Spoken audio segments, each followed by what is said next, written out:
केदारनाथ में रात को सीसीटीवी में कैद हुई अद्भुत घटना देखकर आपके भी रोंगटे खड़े हो जाएंगे।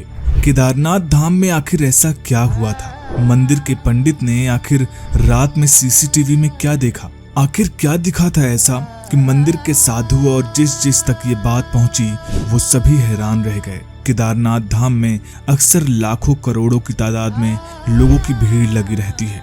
सबका आवन जावन लगा ही रहता है। लाखों करोड़ों लोग मंदिर में इस कामना के साथ आते हैं कि शिव जी उनके मन की हर इच्छा को पूरी करेंगे और उन्हें आशीर्वाद देंगे। मंदिर के परिसर में ना जाने कितने लोग होते हैं जो दर्शन के लिए लगे रहते हैं। केदारनाथ जो शिव जी का धाम है, वहाँ पर शिव जी का निवास है। शिव जी का यह मंदिर प्राचीन काल में पांडवों के द्वारा बनवाया गया था। ये मंदिर उत्तराखंड के 4 धामों में शामिल है। शिव जी के इस धाम का इतिहास भगवान विष्णु के अवतार नर नारायण पांडव और आदि गुरु शंकराचार्य से जुड़ा हुआ है।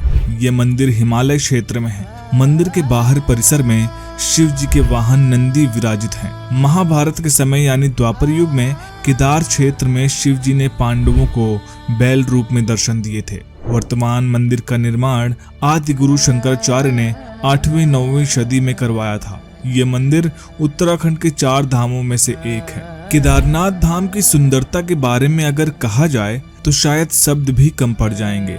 बर्फ से ढका हुआ यह मंदिर स्वर्ग जैसा प्रतीत होता है। यहाँ आने वाला हर इंसान यहीं का होकर रह जाता है। ये मंदिर हिमालय क्षेत्र में है।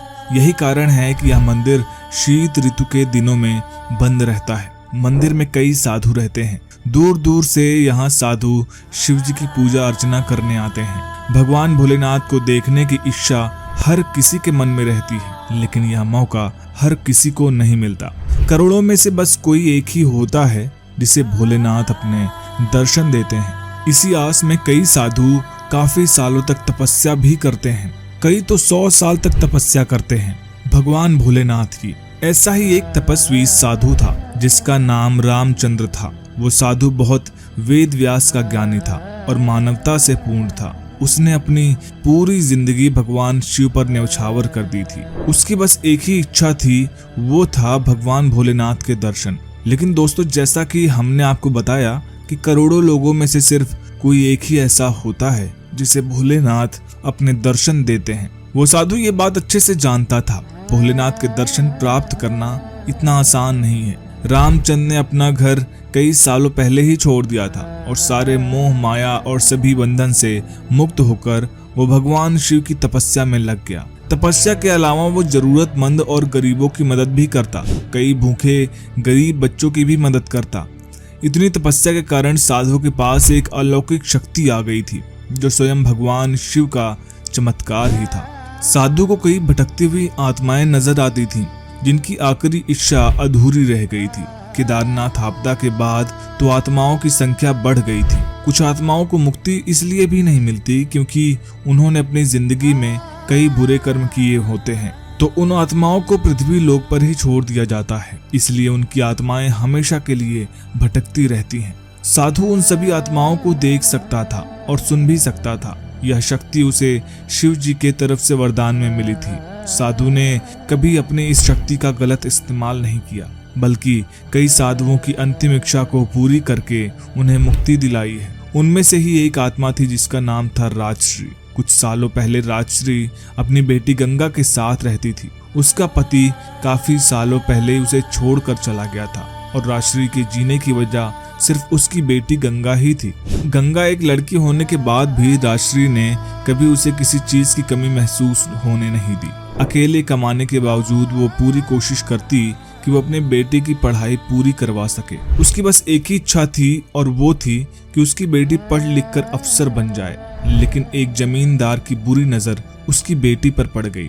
वो जमींदार एक ठाकुर था। राजश्री की बेटी 18 की हो गई थी, पर उसे अब आगे की पढ़ाई के लिए पैसों की जरूरत थी, तो उसने उस जमींदार से लिए थे। ठाकुर उसकी बेटी से शादी करना चाहता था। जब उसने ये बात राजश्री से कही तो राजश्री को बहुत गुस्सा आया और उसने साफ इनकार कर दिया। ठाकुर के मन में इनकार सुनने की इच्छा बिल्कुल नहीं थी। उसने राजश्री को बहुत धमकाया और कहा कि उसकी बेटी से तो शादी वही करेगा। राजश्री ये गांव छोड़कर जाना चाहती थी। उसने सोच लिया था कि ठाकुर के पैसे वापस करके वो यह गांव छोड़कर दूसरी जगह चली जाएगी और किसी तरह काम करके अपनी बेटी की पढ़ाई का खर्चा उठा लेगी। पर ठाकुर की वजह से अब कोई भी राजश्री को काम पर नहीं रखता था और जहां वो पहले काम करती थी उसे वहां से निकाल दिया गया था। गांव भर में राजश्री के चरित्र को लेके बातें होती थी। राजश्री भी किसी भी हाल में यहाँ नहीं रुकना चाहती थी।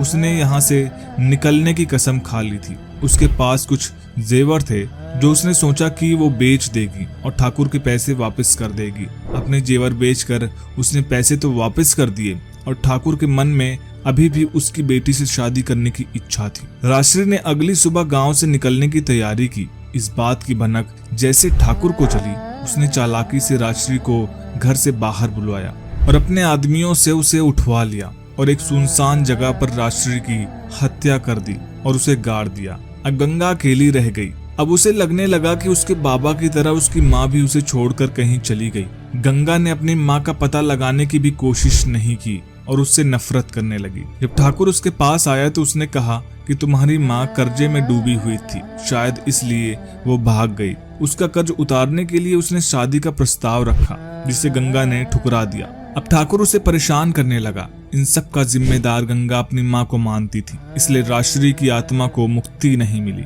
और उसकी आत्मा भटकते हुए उस साधु के पास पहुंची।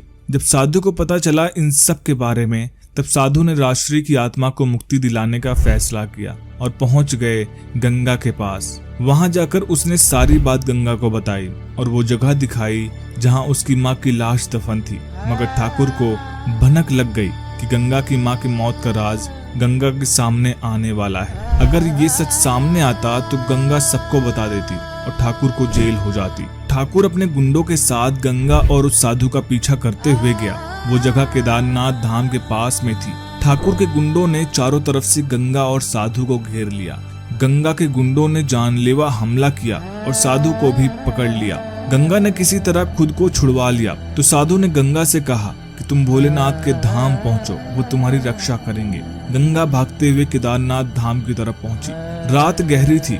केदारनाथ के कपाट भी बंद हो चुके थे जो अब अगले 6 महीने बाद ही खुलने वाला था।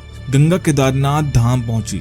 हवाएं काफी तेज थी और गुंडों ने भी गंगा को घेर लिया था। एक गुंडा गंगा की तरफ बढ़ ही रहा था कि पीछे से एक आवाज आई कि छोड़ दो उसे। सबने मुड़कर देखा तो एक लंबे कद का, खुले बाल, रुद्राक्ष की माला पहने एक आदमी खड़ा था। उस आदमी ने कहा, इस लड़की को जाने दो और तुम सब भी लौट जाओ। तुम्हारे कर्मों की सजा तो तुम्हें मिलेगी ही।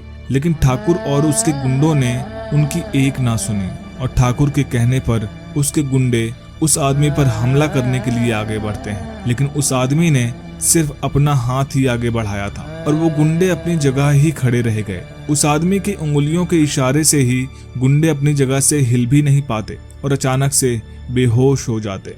गंगा ये सब देखकर हैरान रह जाती है। उसे कुछ समझ में नहीं आया क्योंकि वो खुद भी बेहोश हो गई थी। सुबह जब केदारनाथ के कुछ पंडित उसे बेहोश देखते हैं तो उसकी मदद करते हैं। रामचंद्र भी गंगा के पास पहुंचे तो गंगा ने सारी घटना बताई। ये सब सुनकर मंदिर के पंडित ने तुरंत ही सीसीटीवी कैमरे को देखा तो कल रात की सारी घटना कैमरे में रिकॉर्ड हो गई थी, पर उसमें कोई आदमी नहीं दिखा। लेकिन गुंडों का अचानक से रुक जाना, इधर से उधर गिरना और बेहोश हो जाना, ये सब दिखा। गंगा ने जब ये देखा तो उसे यकीन नहीं हुआ। वो आदमी उसे दिखा ही नहीं। सब देखकर हैरान रह गए। उस कैमरे में रिकॉर्ड हुआ दृश्य कुछ ऐसा था जैसे मानो उन बेहोश गुंडों को कोई अदृश्य शक्ति खींचते हुए ले गई हो। ऐसा चमत्कार देखकर सभी हैरान और प्रसन्न हुए। गंगा को भी सारी सच्चाई पता चल गई और उसने माफी भी मांग ली, भोलेनाथ से भी और अपनी माँ से भी, और अफसर बनने के लिए पढ़ाई शुरू कर दी। साधु फिर से केदारनाथ भोलेनाथ के लिए तपस्या करने लगा। दोस्तों, भोलेनाथ हर जगह है और अपने भक्तों को बचाने के लिए वो किसी न किसी रूप में आते हैं। अगर आपको हमारी ये वीडियो पसंद आई हो तो लाइक करें, चैनल को सब्सक्राइब करें और कमेंट में हर हर महादेव जरूर लिखें।